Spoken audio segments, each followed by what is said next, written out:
first question, could you please state might be the possible state of the art and research avenues in the future of your field, taking into account a time span from here to 2050, or in any way the next 20, 30 years? Okay, well, Francesco, that of course is not an easy question to answer, but you have informed me before, and so luckily I had a little bit of time to think about it. Well, 2050 is very far ahead, and I think especially in the field of emerging technologies like games, it goes so very fast at the moment. And if you look maybe 10 years back, what we have accomplished and how games have changed, especially the technological side, that the idea of looking onto 2050 and see what kind of game technology we will have in the future, and the possibilities to use them for other kinds of purposes, which is the area of serious games, is really very challenging. But let me try to answer the question anyway. I think it has to do a lot with the way we interact with playful environments. So any kind of object, artifact can be used to play with. So you can play with your iPhone, you can play with medical equipment, although that maybe sounds strange a little bit. We can play with anything that is somewhere in our environment, and we can even play with some of our ideas.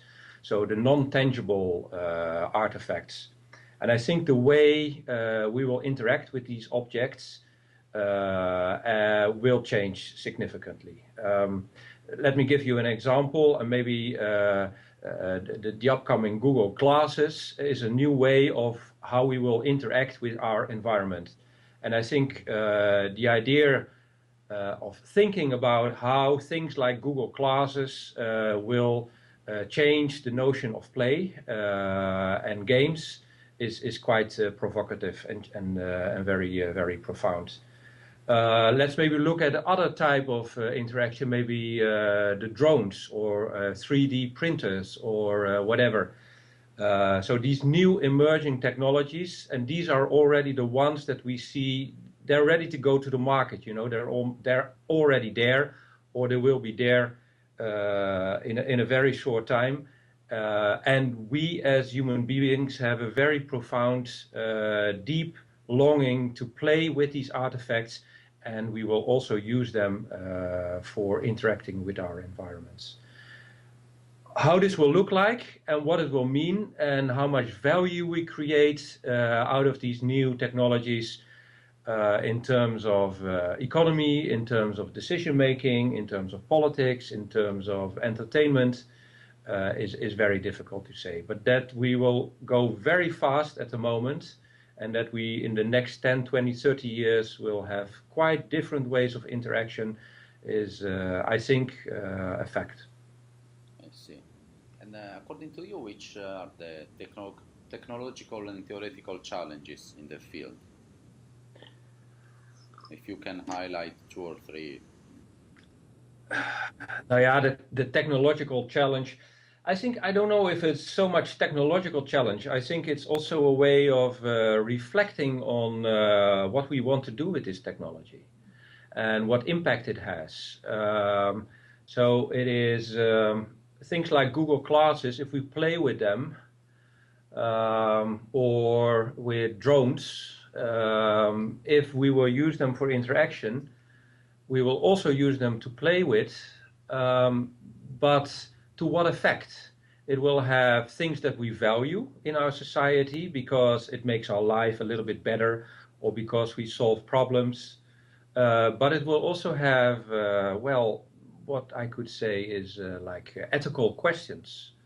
It will have societal questions about privacy. It will have societal questions on the influence of technology on our lives. It will have questions about how we interact with others and what we know about them. So I'm not quite sure whether it's the technology. You know, the technology will find its way. It is already going very fast.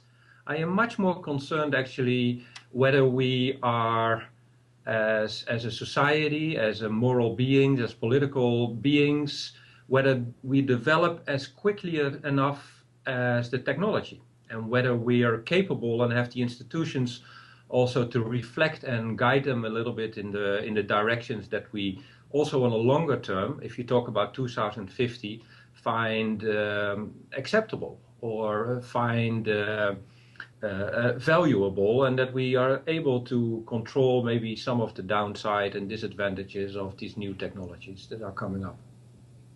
So it's this combination, you know, between the political, social and moral reasoning and the technological development, and these two are constantly in interaction.